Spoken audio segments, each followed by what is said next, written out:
والصلاة والسلام على من لا نبي بعد. أعوذ بالله من الشيطان الرجيم.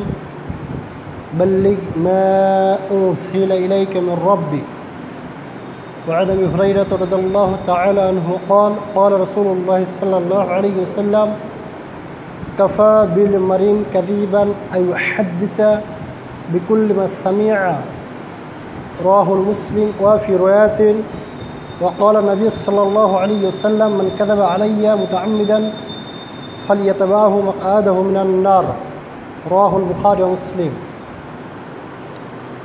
যাবতীয় প্রশংসা সেই মহান রব্বুল আলামিনের জন্য, যার অশেষ মেহেরবানিতে, যার অশেষ করুণাতে প্রতি জুমার নাই আজকেও আমরা সালাতুল জুমাতে উপস্থিত হতে পেরেছি। এজন্য তারই দরবারে জানাই শুকরিয়া।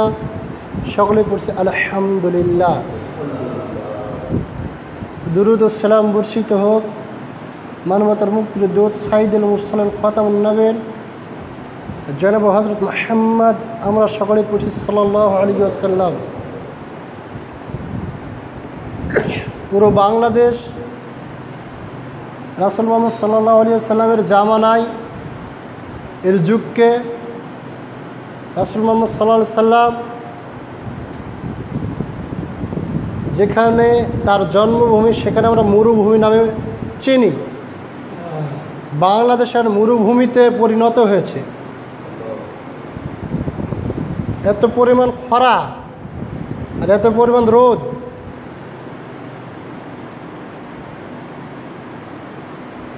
আল্লাহ রাব্বুল আলামিন দেখেন দুবাইতে আবার কি করা হচ্ছে, একদিনের বৃষ্টি রাখার মতো জায়গা নেই।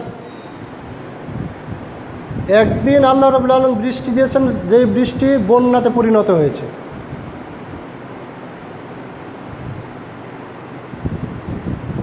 বাংলাদেশে যে খরা হচ্ছে এর জন্য, বৃষ্টি প্রার্থনার জন্য সালাত আদায় করা হচ্ছে, দোয়া করা হচ্ছে।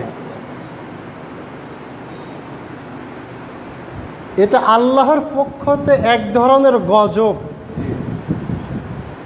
আর এই গজব আসে কি জন্য? আল্লাহ রাসূল মুহাম্মদ সাল্লাল্লাহু আলাইহি সাল্লাম বলেছেন, যখন মানুষ যাকাত আদায় করবে না, যাকাত দিবে না, তখন আল্লাহ রাব্বুল আলামিন বৃষ্টি বন্ধ করে দিবে। আজকে যে খরাটা হচ্ছে মূলত এটা আল্লাহর পক্ষতে যাকাত না দেওয়ার জন্য, এটা এক ধরনের আযাব। সুতরাং যারা যাকাত আদায় করেননি তাদেরকে অনুরোধ করতেছে, আপনার পাপের কারণে অসংখ্য মানুষ ক্ষতিগ্রস্ত হচ্ছে, মানুষ তো ক্ষতিগ্রস্ত হচ্ছে, এমনকি পশু পাখি পর্যন্ত ক্ষতিগ্রস্ত হচ্ছে। জবাব আপনাকে দিতে হবে। আপনার পাপের কারণে আজকে এই গজব। কেন আপনি যাকাত আদায় করতেছেন না? যাকাত আদায়ের অন্তত একটা মাধ্যম আপনাকে বলে যায়, সেটা হচ্ছে আপনি যখন বিবাহ করেছেন, বিবাহের সময় আপনার স্ত্রীকে 3 ভরি যে স্বর্ণ দিয়েছিলেন, সোনা। আমরা অনেকে কিন্তু দোকানের যাকাত আদায় করি, ধানের যাকাত আদায় করি, শস্যের যাকাত আদায় করি, কিন্তু বাসায় যে স্ত্রীর স্বর্ণ রয়েছে 3 ভরি, এর যাকাত কিন্তু আদায় করি না আমরা। এরও যাকাত আপনাকে আদায় করতেই হবে। যতদিন আপনি যাকাত আদায় না করে স্বর্ণ ব্যবহার করবেন, ধরে নেন আপনার স্ত্রী, আপনার মেয়ে স্বর্ণ ব্যবহার করতেছে না, সে একটা আগুনের টুকরা ব্যবহার করতেছে। কাল কিয়ামতের দিন যারা যাকাত আদায় করতেছে না, তাদেরকে ওইভাবে আগুন দিয়ে আঁকিয়ে দেওয়া হবে তাদের শরীরে। আপনার স্ত্রী স্বর্ণের কানের জিনিস পড়েনি, কিসের কানের জিনিস পড়তেছে? আগুনের টুকরা পড়তেছে। কি জন্য? সে যাকাত আদায় করে, যাকাত আদায় করেনি। 1 ভরি যদি স্বর্ণ এর মূল্য যদি 1 লাখ টাকা হয়, তাহলে 2500 টাকা তার যাকাত আদায় করতেই হবে যে কোনো মূল্য। 3 ভরি যদি হয়, তাহলে আপনার 7,500 টাকা যাকাত আদায় করতেই হবে, প্রত্যেক বছর আদায় করতে হবে। আপনি চিন্তা ভালো করে দেখুন, আপনার স্ত্রী ওই যে বিবাহ করেছেন 20 বছর হয়ে যাচ্ছে, যার কোনো যাকাত দিতেছেন না। অবশ্যই হিসাব করে আপনাকে কুড়াই গুন্ডাই যাকাত আদায় করতে হবে। পূর্বে যদি না করে থাকেন, অন্তত এই বছর যাকাত বের করবেন। আপনার পাপের কারণে আজকের এই কথা। এই যে রোদ, সূর্য, আলো দিতেছে, রোদ হচ্ছে, তাপ আপনার সহ্য হচ্ছে না। অনেক লোক মারা যাচ্ছে, স্ট্রোক করতেছে গরমে। দিনী ভাই, একটু চিন্তা ভাবনা করে দেখুন, সূর্য আনুমানিক চতুর্থ আসমান থেকে আলো দিতেছে, তাপ দিতেছে চতুর্থ আসমান থেকে, আর সেই তাপ আপনার সহ্য হচ্ছে না, থাকতে পারতেছেন না, টিকতে পারতেছেন না। অথচ রাসূল মুহাম্মদ সাল্লাল্লাহু আলাইহি সাল্লাম বলেছেন, কাল কিয়ামতের দিন এই সূর্য মানুষের আধাত অর্ধ মাইল উপরে নিয়ে আসা হবে। বিবেকের দ্বার প্রান্তে নিজেকে একটু চিন্তা ভাবনা করে দেখুন, নিজেকে দাঁড় করিয়ে দেখুন। আজকে এত দূর থেকে তাপ দিতেছে, সেই তাপ আমি সহ্য করতে পারতেছি না, ফ্যানের ভিতর রয়েছি, এসির ভিতর রয়েছি, কত কী রয়েছে, সেখানে আমি রয়েছি, তারপরে নিজেকে আমি ঠিক রাখতে পারছি না, সহ্য হচ্ছে না, একেবারে হিমশিম খেয়ে যাচ্ছি। অথচ কাল কিয়ামতের দিন সূর্য আধাত দূরে চলে আসবে, অর্ধ মাইল দূরে চলে আসবে। এমন অবস্থায় একটা মুখ নয়, দুইটা মুখ নয়, তার যতটা মুখ রয়েছে 60টা মুখে আপনার মাথার উপর তাপ দেবে। রাসূল মুহাম্মদ সাল্লাল্লাহু আলাইহি সাল্লাম বলছেন, এই মাথায় তাপ দেওয়ার কারণে কারো গায়ের ঘাম হবে টাকনু পর্যন্ত, কারো গায়ের ঘাম হবে হাঁটু পর্যন্ত, কারো গায়ের ঘাম হবে কোমর পর্যন্ত, কারো গায়ের ঘাম হবে বুক পর্যন্ত, কেউ আবার ঘামের মধ্যে সাঁতার কাটতে থাকবে।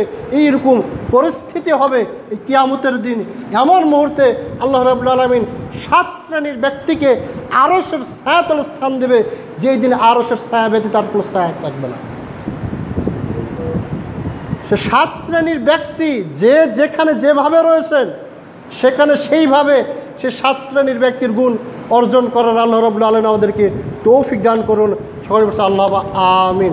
যে যে পর্যায়ে রয়েছে, যেগুলো হাদিসগুলো আমাদের অনেকেরই জানা, এটা আমি দীর্ঘ করতেছি না, অনেকেরই জানা, 7 শ্রেণীর ব্যক্তিকে আল্লাহ রাব্বুল আলামিন আরশের ছায়াতলে স্থান দেবে। আল্লাহ রাব্বুল আলামিন আমরা যে যে দায়িত্বে রয়েছি সেই দায়িত্ব থেকে ওই গুণগুলো অর্জন করার তৌফিক দান করুন। সকলে বলছে আল্লাহুম্মা আমিন। গত জুমায় আমি যেই বিষয় নিয়ে আলোচনা করেছিলাম সেটা হচ্ছে, দেখেন আমরা বিভিন্ন দলের ভিতর রয়েছি, বিভিন্ন মতের ভিতর রয়েছি, বিভিন্ন সংগঠনের ভিতর রয়েছি, আর এক একটি সংগঠন সে নিজেকে হক মনে করে। যে যে দল করে, যে যে সংগঠন করে, সে দলকে সে হক মনে করে, বাকি দলকে বাতিল মনে করে, বাকি সংগঠনকে বাতিল মনে করে। আর তার দলের নেতাকে উপরে করার জন্য, তার সংগঠনের নেতাকে উপরে করার জন্য, তার ইমামকে উপরে করার জন্য অসংখ্য মিথ্যা কথা, মিথ্যা কেরামত, মিথ্যা হাদিস তারা বর্ণনা করে থাকে। গত জুমায় বলা হয়েছিল দলিল ভিত্তিক জানতে হবে, দলিল ভিত্তিক আমাদের কি করতে হবে, জানতে হবে। দলিল ভিত্তিক জানার পরে নিশ্চিত হওয়ার পরে তা কেবল প্রচার করতে হবে। তাহলে আমাদের আল্লাহ একজন, নাবী একজন, ইসলাম এক, ধর্মগ্রন্থ এক। তাহলে আমাদের আকীদা আমলও এক তখনই হবে যখন আমরা দলিল ভিত্তিক জানবো, জানার পরে যাচাই বাছাইয়ের মাধ্যমে নিশ্চিত হওয়ার পরে কেবল তা প্রচার করব। তাহলে আমাদের আকীদা কি হয়ে যাবে, এক হয়ে যাবে। অথচ আজকে আমরা দেখি এক দল আরেক দলকে দমন করার জন্য, এক মাযহাবের লোক আর এক মাযহাবকে দমন করার জন্য, এক সংগঠনের লোক আরেক সংগঠনকে দমন করার জন্য, নিচু করার জন্য অসংখ্য মিথ্যা হাদিস তারা তৈরি করে, মিথ্যা কিচ্ছা কাহিনী তারা তৈরি করে। তোমার শাফি আল্লাহকে কয়বার দেখেছে, 50 বার দেখেছে। আরে তোমার ইমাম যদি 50 বার দেখে, আমার ইমাম আবু হানিফা আল্লাহকে 100 বার দেখেছে। এই যে দেখেন, এই যে বাড়াবাড়ি, এই যেটা কি বাড়াবাড়ি। তোমার ইমাম সারা রাতে কি করে, একবার কোরআন তেলাওয়াত করে, অথচ এগুলো কিন্তু বইয়ে লেখা রয়েছে। আমি বলতেছি মানে এরকম না আমি বানিয়ে কথা বলছি, এগুলো বইয়ে লেখা রয়েছে। তোমার ইমাম যদি সারা রাতে একবার কোরআন তেলাওয়াত করে, আর ইমাম আবু হানিফার, আমার ইমাম, আমার দলের ইমাম, আমার মাযহাবের ইমাম এতই আল্লাহ ভীরু ছিল যে এক পা খাড়া করে পুরো কোরআন খতম করে দিতেন। নাউজুবিল্লাহ।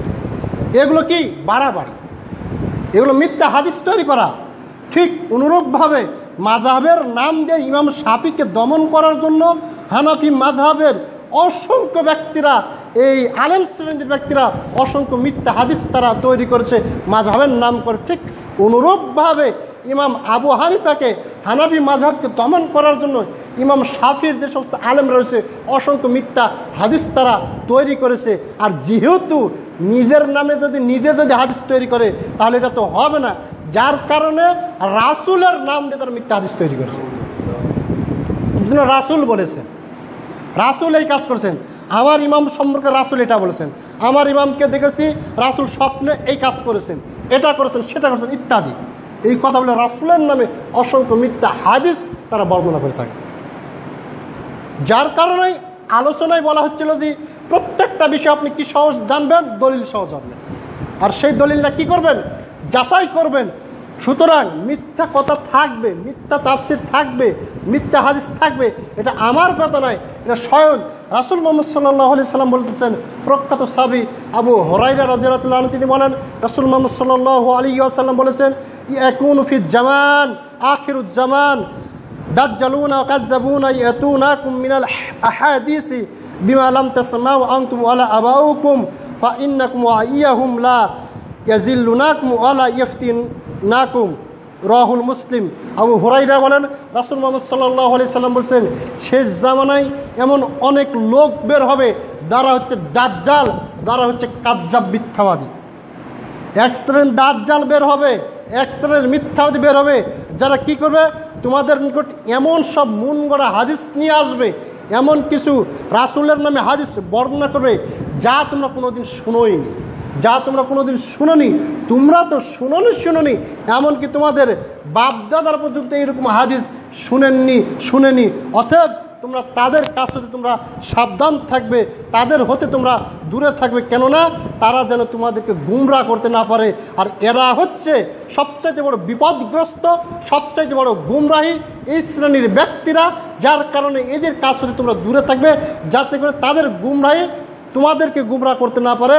তারা যে ফিতনা করতেছে সেই ফিতনায় যেন তোমাদেরকে ফেলতে না পারে। মিশকাত 154 নম্বর হাদিস, সহিহুল জামে 8151 নম্বর হাদিস। সুতরাং হাদিস প্রমাণ করতেছে এক শ্রেণীর লোক থাকবে, এক শ্রেণীর আলেম থাকবে, যারা মিথ্যা কি করবে, হাদিস তৈরি করবে, হাদিস বর্ণনা করবে।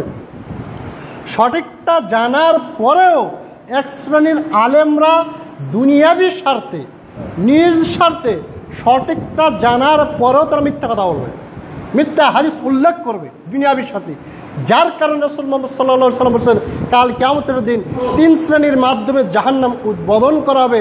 তার এক শ্রেণীর লোক হচ্ছে আলেম সমাজ, তার এক শ্রেণীর লোক কি সমাজ, আলেম সমাজ।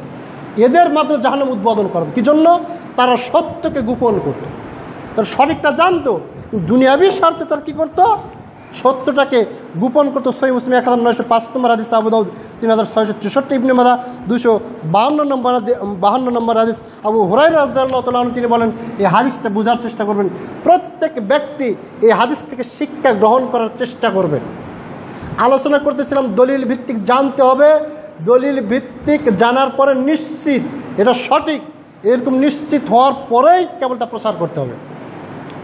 অথচ আপনাকে যদি বলা হয়, ভাই সালাতে কোথায় হাত বাঁধবো, আপনি কিন্তু কোরআনই পড়তে জানেন না, কোনোদিন হাদিস খুলেও দেখেন। আপনাকে যদি জিজ্ঞাসা করেন, ভাই সালাতে কোথায় হাত বাঁধবো, বুকের উপর বাঁধবো, বুকের উপর বাঁধতে হবে, রাসূল বেঁধেছেন। ঠিক অনুরূপভাবে যারা নাভির নিচে হাত বাঁধতেছেন, যারা কোরআন পড়তে জানে না, হাদিস পড়তে জানেন, কিচ্ছু জানে না, তাকে যদি বলেন ভাই আমি আপনাকে প্রশ্ন করলাম সালাতে কোথায় হাত বাঁধবো, তো নাভির নিচে হাত বাঁধতে হবে, এই যে। অথচ ওই ব্যক্তি কি কোরআন হাদিস পড়েছে? কথা বলেন, পড়েছে? পড়েন। অথবা আমার কাছ থেকে মনে করেন শুনেছে, আমি বললাম রাসূল মুহাম্মদ সাল্লাল্লাহু আলাইহি সাল্লাম ডান হাত বাম হাতের উপর রেখে বুকের উপর হাত বাঁধতেন। হাদিস আবু দাউদ 759 নম্বর হাদিস, বলে দিলাম। আবু দাউদ 759 নম্বর হাদিস, হাদিসটা মুখস্থ করে রাখবেন। তাহলে বুকের উপর হাত বাঁধতেন বলেছেন কে? ইমাম সাহেব বলেছেন, দলিলও কিন্তু আমি দিয়ে দিলাম। এখন এই কথা আপনি শুনলেন, আপনি কিন্তু কোরআনে পড়তে জানেন না, হাদিসে পড়তে জানেন না। এই কথায় গিয়ে আরেক ভাই আপনাকে প্রশ্ন করলেন যে ভাই হাত কোথায় বাঁধবো, তখন আপনি বলতেছেন বুকের উপর হাত বাঁধতে হবে। দলিল আবু দাউদ 759 নম্বর হাদিস, আপনি আরেকজনকে বলে দিলেন। আমার কাছ থেকে শোনার সাথে সাথেই আপনি আরেকজনের নিকট সেটা কি করে দিলেন, প্রচার করে দিলেন, বলে দিলেন। মাঝখানে কিন্তু আপনি যাচাই বাছাই করেননি, মাঝখানে আপনি কি করেননি, যাচাই বাছাই করেননি। আবু হুরায়রা রাদিয়াল্লাহু আনহু তিনি বলেন, রাসূলুল্লাহ সাল্লাল্লাহু আলাইহি ওয়াসাল্লাম বলেছেন, কাফা বিল মারইন কাযিবান আইউহাদ্দিসা বিকুল্লি মা সামিয়া। একজন মানুষের মৃত্যু হওয়ার জন্য, একজন মানুষের মৃত্যু হওয়ার জন্য, একজন মানুষের মৃত্যু হওয়ার জন্য এতটুকুই যথেষ্ট যে সে কোনো কথা শুনলো আর যাচাই বাছাই ছাড়াই অন্য নিকট বর্ণনা করলো। কথা বোঝার চেষ্টা করেন। হাদিসটা রয়েছে আপনার সহিহ মুসলিম মেশকাত 156 নম্বর হাদিস, ইবনে আবি শাইবা 25,617, সহিহ মুসলিম 5-7, আবু দাউদ 4,982 নম্বর হাদিস। এই হাদিস প্রমাণ করতেছে যে যাচাই বাছাই ছাড়া, যাচাই বাছাই ছাড়া, নিজে যাচাই বাছাই ছাড়াই একজন আলেমের কাছ থেকে শোনা সাথে সাথে সেই কথা অন্য নিকট প্রচার করলে আপনি কি হবেন, মৃত্যু হবে। হাদিস বোঝার চেষ্টা করুন। যতই আমি দলিল দিই না কেন, যতই আমি রেফারেন্স দিই না কেন, যত স্পষ্ট দলিল দিই না কেন, একবারে খুলে খুলে দেখাই না কেন, তারপরে এটা আপনাকে কি করতে হবে, যাচাই করতে হবে, অবশ্যই যাচাই করতে। কারণ এটা দিন, এটা কি দিন, আর এটা কি একটা ইবাদত, এটা কি ইবাদত। আপনি কি যাচাই করলে গুনাহ হবে? বরং উল্টা আল্লাহ কি দিবেন, সব দিবেন। কিন্তু দুনিয়ার ক্ষেত্রে যে যাচাই বাছাই করে আল্লাহ সব দিবেন। যেখানে আপনি শরীয়ত মানবেন, যেখানে ইবাদত মানবেন, যেখানে সওয়াব পাবেন, সেটাকে আপনি যাচাই বাছাই করবেন না? অবশ্যই। তা রাসূল বলতেছেন যে একজন মানুষের মৃত্যু হওয়ার জন্য এতটুকুই যথেষ্ট যে কোনো বক্তার কাছ থেকে একটা কথা শুনলো আর যাচাই বাছাই ছাড়াই ওই বক্তব্যটা, ওই কথাটা অন্যের নিকট কী করলো, বর্ণনা করলো। কেউ যদি এইরকম গুণ যদি অর্জন করে, রাসূল মুহাম্মদ সাল্লাল্লাহু আলাইহি ওয়াসাল্লাম বলছেন ওই ব্যক্তি হচ্ছে মিথ্যুক, ওই ব্যক্তি হচ্ছে মিথ্যুক, ওই ব্যক্তি হচ্ছে মিথ্যুক। আল্লাহ রাসূল মুহাম্মদ সাল্লাল্লাহু আলাইহি ওয়াসাল্লাম বলছেন যে মান কাযাবা আলাইয়া মুতাআম্মিদান ফালইয়াতাবাহু মাকআদাহু মিনান নার। আর যে ব্যক্তি জেনে শুনে আমার নামের একটা মিথ্যা কথা বলে, কয়টা, একটা মিথ্যা কথা বলে, আবার বোঝার চেষ্টা করেন, আবার বোঝার চেষ্টা করেন। যে ব্যক্তি যাচাই বাছাই ছাড়া কথা বলবে, রাসূলের ভাষ্য অনুযায়ী ব্যক্তি কি, মিথ্যুক, ওই ব্যক্তি মৃত্যুক। আর রাসূল পরের হাদিসে বলতেছেন যে ব্যক্তি আমার নামে জেনে শুনে একটা মিথ্যা কথা বলবে, তাহলে এটা আপনি জেনে শুনে বললেন, কি জন্য আপনি যাচাই করলেন না কেন? তাহলে যে মিথ্যা কথা বলবে সে যেন তার থাকার জায়গা জাহান্নামে করে নেবে। তো কত কঠিন কথা, শরীয়তের কথা, ইসলামের কথা, দ্বীনের কথা বলা যে কত কঠিন, কখনো চিন্তা মনে করেননি, কখনোই ভেবে দেখেননি। অথচ এক একটা ভ্যান চালক বড় বড় মুফতি, একবার বিশাল মুফতি, যেই জিনিস আমি জানি না ওই জিনিস একজন ভ্যান চালককে বলে, সে বলে দিবে। সে ড্রাইভারি করতে, সে বলে দিবে। সে জীবনে কোরআন পড়ে না, 5 ওয়াক্ত নামাজ পড়ে না, সারাদিন জর্দা খায়, সারাদিন বিড়ি খায়, তাকে জিজ্ঞাসা করলে সে ফতোয়া দেওয়া শুরু করে দিবে, সে বলে দিবে ফতোয়া। শরীয়তের ক্ষেত্রে যাচাই বাছাই ছাড়া কথা, যাচাই বাছাই না করে কথা বলা হচ্ছে মিথ্যা কথা। আর এই মিথ্যা কথা বলার পরিণাম হচ্ছে জাহান্নাম। যে হাদিসটা সহিহ বুখারী 1461 নম্বর হাদিস, 109 নম্বর হাদিস, 1291 নম্বর হাদিস, সহিহ মুসলিম 4 নম্বর হাদিস, মেশকাত কিতাবুল ইলম হাদিস নম্বর 1। আল্লাহ রাসূল মুহাম্মদ সাল্লাল্লাহু আলাইহি ওয়াসাল্লাম বলেছেন যে ব্যক্তি আমার নামে একটা মিথ্যা কথা বলবে সে যেন তার থাকার জায়গা জাহান্নামে করে নিল। সুতরাং হে দ্বীনি ভাই, হে দ্বীনি মুসলিম, অনুরোধ করতেছি, রাসূল মুহাম্মদ সাল্লাল্লাহু আলাইহি ওয়াসাল্লাম বলেছেন দুইটা জিনিস মানুষকে সবচাইতে বেশি জাহান্নামে নিয়ে যাবে, দুইটা জিনিস মানুষকে সবচাইতে বেশি জাহান্নামে নিয়ে যাবে। তার মধ্যে একটা জিনিস হচ্ছে জিহ্বা। জিহ্বা, আপনি এমন কথা বলেন না যে কথা সম্পর্কে আপনি জানেন না, বিশেষ করে দ্বীনের ক্ষেত্রে, শরীয়তের ক্ষেত্রে। সুতরাং আল্লাহ রাব্বুল আলামিন আমাদেরকে প্রত্যেকটা ক্ষেত্রে যাচাই বাছাই সহকারে জেনে তারপরে উক্ত কথা বলার তৌফিক দান করুন। সকলেই বলছে আল্লাহুম্মা আমিন। এটা আলেমদের জন্য অত্যন্ত কঠিন একটা হাদিস, এটা ইমামদের জন্য, বক্তাদের জন্য, যারা তাফসির করতেছেন তাদের জন্য অত্যন্ত একটা কঠিন একটা হাদিস, যে যাচাই বাছাই ছাড়া কথা বলার পরিণাম হচ্ছে মিথ্যা কথা বলা, আর রাসূলের নামে মিথ্যা কথা বলার পরিণাম হচ্ছে জাহান্নাম। আল্লাহ রাসূল মুহাম্মদ সাল্লাল্লাহু আলাইহি ওয়াসাল্লাম বলেছেন যতক্ষণ না তোমরা নিশ্চিত না হবে যে এটা সঠিক না ব্যাঠিক, আমি যে কথাটা বলতেছি, শরীয়তের ব্যাপারে যে কথাটা বলতেছি, দ্বীনের ব্যাপারে যে কথাটা বলছি, যাচাই বাছাই করে যতক্ষণ না নিশ্চিত না হবে সঠিক না ব্যাঠিক, ততক্ষণ পর্যন্ত যদি তুমি যদি ওই কথা যদি বলো, নিশ্চিত না হওয়ার পরে যদি তুমি যদি কথা বলো, রাসূল মুহাম্মদ সাল্লাল্লাহু আলাইহি ওয়াসাল্লাম বলেছেন ওই কথা বলার কারণে কাল কিয়ামতের দিন তোমাকে জাহান্নামে যেতে হবে। তারপর রাসূল মুহাম্মদ সাল্লাল্লাহু আলাইহি ওয়াসাল্লাম বলেছেন মন মতো তাফসীর করার পরিণাম হচ্ছে জাহান্নাম। মন মতো তাফসীর করার পরিণাম কি? জাহান্নাম। হাদিস রয়েছে জামে তিরমিজি 2 নম্বর খণ্ডের 123 নম্বর পৃষ্ঠা, হাদিস নম্বর 2951 নম্বর হাদিস, তাফসীর অধ্যায় নম্বর 47। উক্ত হাদিসে বলতেছে মন মতো তাফসীর করার পরিণাম জাহান্নাম। তাহলে আজকে দেখেন যত তাফসীর মাহফিল হয়, জালসা মাহফিল হয়, তার কিন্তু মুফাসসির, তারা কি মুফাসসির, আন্তর্জাতিক মুফাসসির, আবার যেমন তেমন মুফাসসির নয়। প্রত্যেকটা আলেমের পূর্বে, প্রত্যেকটা বক্তার পূর্বে যে এসএসসি পাস করেছে, যে দাখিল পাস করেছে, কেবল আলিমে লেখাপড়া করেছে, তারও যখন আপনার লেখা হয় তখন বলা হয় আন্তর্জাতিক খ্যাতি সম্পন্ন মুফাসসির কোরআন। লেখা হয় কি হয় না? হয়। অথচ মুফাসসিরের পরিচয় হচ্ছে যে ব্যক্তি তাফসীর পড়ে, যে ব্যক্তি তাফসীর লেখার মতো ক্ষমতা রয়েছে তাকে বলে মুফাসসির। এখন আপনাকে যদি প্রশ্ন করি, পুরো বাংলাদেশে তো মুফাসসির যদি দেখতে দেয় 5-6 লাখ মুফাসসির পাওয়া যাবে, অথচ বাংলাদেশে একজন তাফসীর লিখেছেন পুরো কোরআনের, এরকম একটা মুফাসসির কেউ দেখাতে পারবেন? একজন রয়েছে আবু বকর জাকারিয়া, তিনি কেবল বাংলাদেশের একজন ব্যক্তি, তিনি পুরো কোরআনের তাফসীর লিখেছেন, যার তাফসীর জাকারিয়া যাকে বলছে।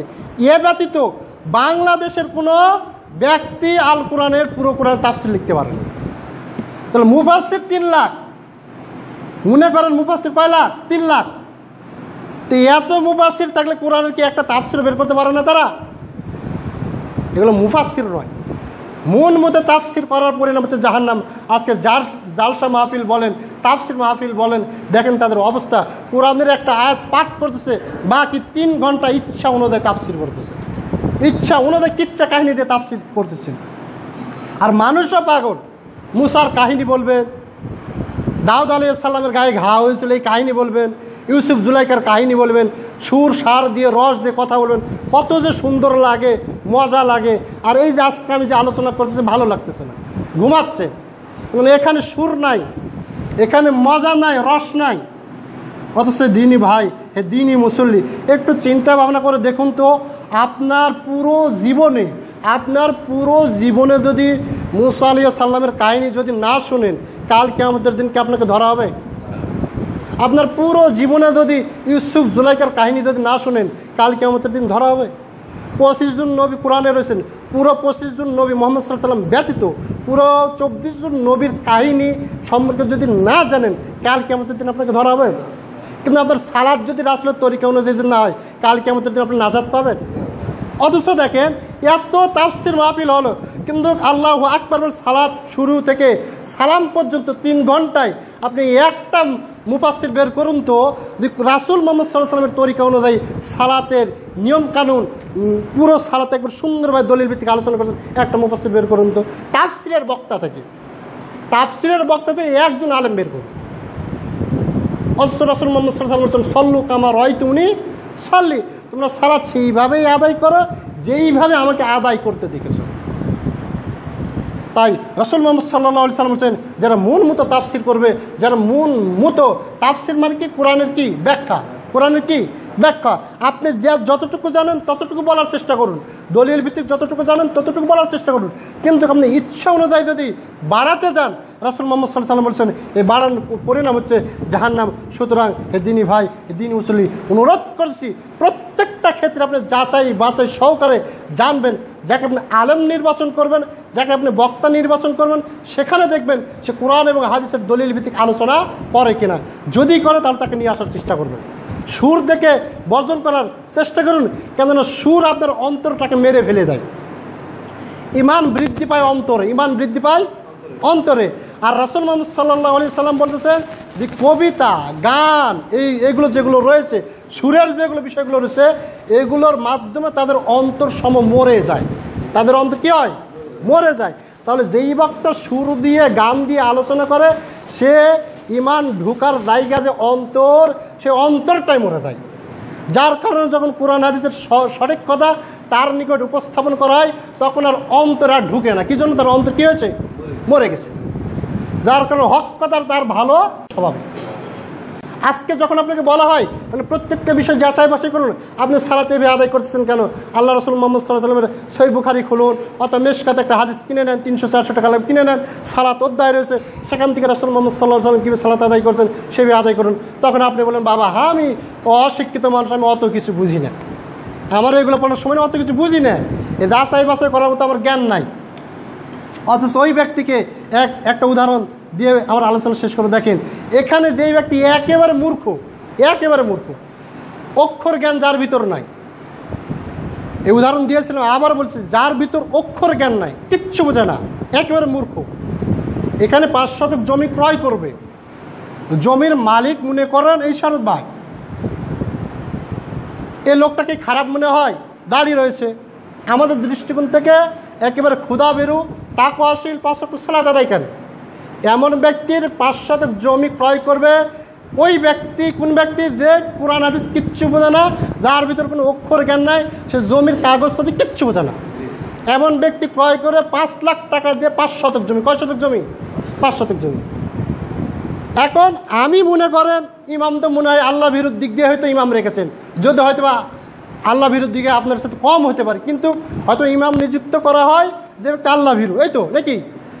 আমি বলতেছি ওই ব্যক্তিকে যে ভাই এই যে এর জমিটা আপনি ক্রয় করুন, 5 লাখ টাকা দিয়ে ক্রয় করুন, কিন্তু একটা সমস্যা হচ্ছে ক্রয় করতে পারেন কিন্তু এই জমির দলিল নাই, এই জমির কি নাই? দলিল নাই। তাহলে ওই যে মূর্খ ব্যক্তি রয়েছে তিনি কি আমার প্রতি বিশ্বাস করে কেউ জমি কিনে নেবেন? তখন বলে বা 5 লাখ টাকা দিয়ে জমি ক্রয় করবো, দলিল নাই, তাহলে তো নেওয়া যাবে না, দেখা লাগে। তারপরে আবার বললাম দলিল আছে, দলিল আবার কিন্তু জাল, সমস্যা থাকতে পারে, দলিল সমস্যা থাকতে পারে। তখন 22 বছরের RS CS এস যত খতিয়ান রয়েছে জোগাড় করেছে, নিজে কিন্তু পড়তে পারে না। তখন যারা পড়তে পারে, যারা জমি সম্পর্কে বুঝে, এইরকম ব্যক্তিকে টাকা দিয়ে বলছে বাবা না জমিটা বুঝে দেখো তো এর দাগে 5 শতক জমি আছে কি নাই, না অন্য কেউ অংশ খাচ্ছে, ইত্যাদি ইত্যাদি। এই যে যাচাই বাছাই, এটা কি করতেছেন? যাচাই বাছাই। কয় শতক জমির জন্য? 5 শতক জমির জন্য যাচাই বাছাই। এখন বলেন ওই ব্যক্তিকে কি পাগল বলবেন?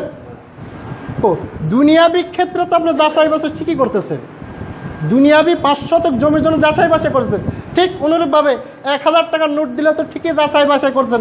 আপনি জাল কিভাবে এটা জানেনই না, আমিও জানি না জাল কি জিনিস, আবার জালটা কিভাবে হয়, তারপরে এইভাবে আলোর ধরি ঠিক আছে নাকি, অত জানি না ঠিক থাকবে কিভাবে। মনে করেন যে যেই ব্যক্তি জানেই না জাল জিনিসটা কি, তারপরে এইভাবে দেখবে, তারপরে আলোতে দেখবে এ টাকা জাল কিনা। টাকা যদি জাল হয়ে যায় আর যদি সরকারিভাবে যদি জানা হয় ওই ব্যক্তির কাছে জাল টাকা আছে, তাহলে কি তাকে আপ্যায়ন করে খাসি কেটে খাওয়াবে না জেলখানায় ঢুকাবে? শাস্তি দিবি। জাল টাকা পাওয়া গেলে তাকে কী করা হবে? শাস্তি দেওয়া হবে। বুঝেন? তাহলে আপনি দুনিয়াবি 5 শতক জমির জন্য দলিল যাচাই বাছাই করতেছেন, দলিল ঠিক আছে কিনা। যদি দলিল ঠিক থাকে তাহলে আপনি 5 শতক জমি কী করেন? ক্রয় করেন। দলিল যদি ঠিক না থাকে, কাবা ঘরের ইমামও যদি এসে যদি বলে যে এই জমি তুমি ক্রয় করতে পারো, লোকটা ভালো, লোকটা কি ভালো, তারপর কি আপনি নেবেন? ফেরেশতাও যদি না দিল যদি বলে যে লোকটা ভালো কিন্তু দলিল না, কিনে নাও, নেবেন? নেবেন না। তাহলে যার দলিল নেই, ফেরেশতা না দিলে আসলে আপনি দুনিয়াবি ক্ষেত্রে ক্রয় করতেছেন না, নিচ্ছেন না। কিন্তু বলেন তো জান্নাতের মূল্যকে 5 শতক জমির চাইতে কম? রাসূল মুহাম্মদ সাল্লাল্লাহু আলাইহি সাল্লাম বলেছেন জান্নাতের সর্বনিম্ন জায়গা হচ্ছে, জান্নাতের সর্বনিম্ন জায়গা হচ্ছে, জান্নাতের সর্বনিম্ন জায়গা হচ্ছে পুরো পৃথিবী 10 পৃথিবী সমান। সর্বনিম্ন জান্নাত কয় পৃথিবী সমান? 5 শতক জমির জন্য যদি আপনি দলিল যাচাই বাছাই করেন তাহলে আপনি 10 পৃথিবী সমান জমি পাবেন, জায়গা পাবেন। তার জন্য আপনার আমলের যাচাই বাছাই প্রয়োজন আছে কি নাই?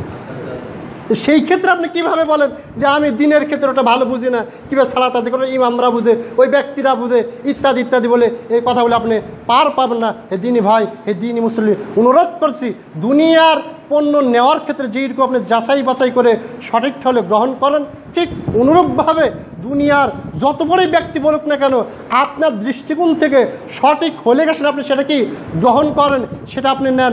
একটা পচা বেগুন, সেটা যদি কাবা ঘরের ইমামও যদি বলে বেগুনটা ভালো তুমি নাও, কিন্তু আপনি দেখতেছেন বেগুনটা খারাপ, এটা আপনি যেমন নেন না, কাবা ঘরের ইমাম বললেও যেমন নেন না, ঠিক অনুরূপভাবে দিনের ক্ষেত্রেও কত বড় আলেম, কত বড় পীর, কত বড় বক্তা, এটা আপনি দেখবেন না।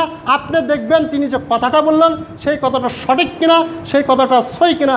যদি সই হয় তাহলে সেটা গ্রহণ করুন, আর যদি দলিল যদি না থাকে তাহলে যত বড়ই ব্যক্তি হোক সেটা যদি আপনি মান্য করেন, সেটা যদি আপনি গ্রহণ করেন, জাল টাকা দিয়ে যেমন শাস্তি ভোগ করতে হবে, কাল কিয়ামতের দিন জাল আমল দিয়ে নাজাত পাবেন না, জাহান্নামের শাস্তি ভোগ করতে হবে। সুতরাং আল্লাহ রাব্বুল আলামিন আমাদেরকে প্রত্যেককে কোরআন ও সুন্নাহর দলিল ভিত্তিক জেনে সেই কথাটা যাচাই বাছাইয়ের মাধ্যমে সঠিকটা এলেম অনুযায়ী, বিবেক অনুযায়ী আমল করার তৌফিক দান করুন। সকলেই পড়ছি আল্লাহুম্মা আমিন।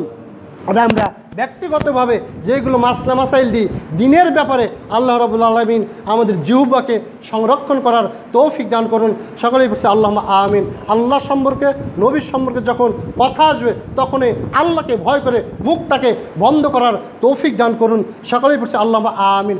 সকলে মুফতি যে মুফতি রয়েছে, মুফতি পরিহার করে আল্লাহ রাব্বুল আলামিন একজন একবারে মূর্খ মনে করে সেইভাবে মুখটাকে সংরক্ষণের মাধ্যমে আল্লাহ রাব্বুল আলামিন কিয়ামতের দিন নাজাতের ব্যবস্থা করে দিন। সকলে বলছে আল্লাহুম্মা আমিন।